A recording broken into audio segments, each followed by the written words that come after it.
friends. Welcome to Granny B's house. Are you having a good day? Oh, I hope so. Granny B's having a pretty good day. And I just know you're remembering to be kind to those people around you, because that just makes everybody's world a better place. When you treat people the way you want them to treat you, it just all runs more smoothly.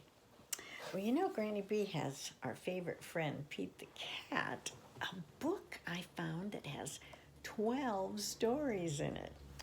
So I'm going to read you another one, and I hope you enjoy it. Have you ever had a slumber party at your house and had some friends over and things don't go just quite the way you think they were going to? Well, that's what happens to Pete the Cat here. Let's see if we can see these silly pictures. Pete the Cat and the Bedtime Blues. Pete and the gang are at the beach. They've been having a groovy time in the surf and sand, but now the sun is starting to set. Pete is bummed out. He doesn't want the fun to end, but what can he do? They can't surf in the dark. Then Pete has an idea. Hey, he shouts, why should our fun end just because the sun is tired? Let's have a sleepover at my house. That will give us more time for tons of fun. Pete's friends love that idea. Groovy, said Gus. Will there be snacks? Asked Alligator. Grumpy Toad points to his motorcycle. Come on, let's go to Pete's place. The party at Pete's house is far out. The gang orders pizza and plays and plays and plays. Alligator throws around Pete's soccer ball. Gus goes for a ride on Pete's bike. Grumpy Toad drives Pete's remote control car, and Pete draws with his crayons. The gang rolls out their sleeping bags and puts on their pajamas. Good night, Gus, Pete says, turning off the light. Good night, Alligator. Good night, Grumpy Toad. Good night, Pete, the friends call. Pete pulls his blanket up high. He fixes his sleeping cap. He squishes around to get comfortable. It has been a long, groovy day, but now he's ready for some shut-eye. Slowly, Pete's eyes close. He's about to catch some Z's when he hears a noise. Clap, clap, clap. Pete sits up and turns on the lights. Who did that? He asked.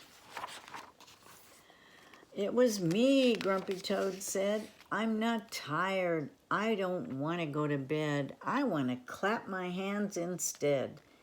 Pete covers his head. Let's clap tomorrow, he said. Right now, this cool cat needs to go to bed. Pete turns off the light again.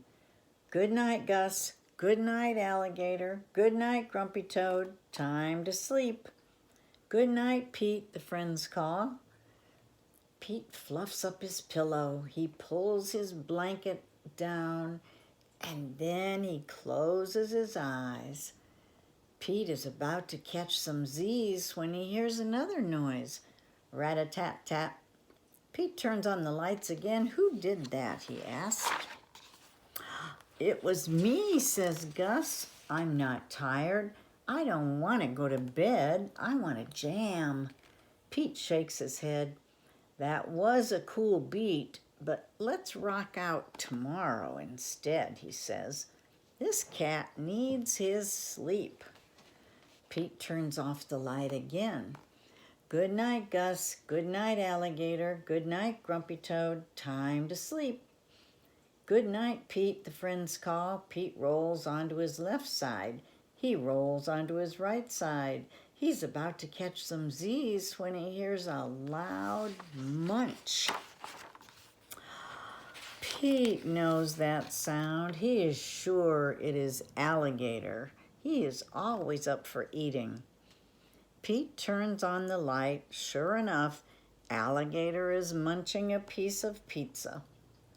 Pete sighs. What can he do? All the clapping, rat-a-tatting, and munching are giving him the bedtime blues.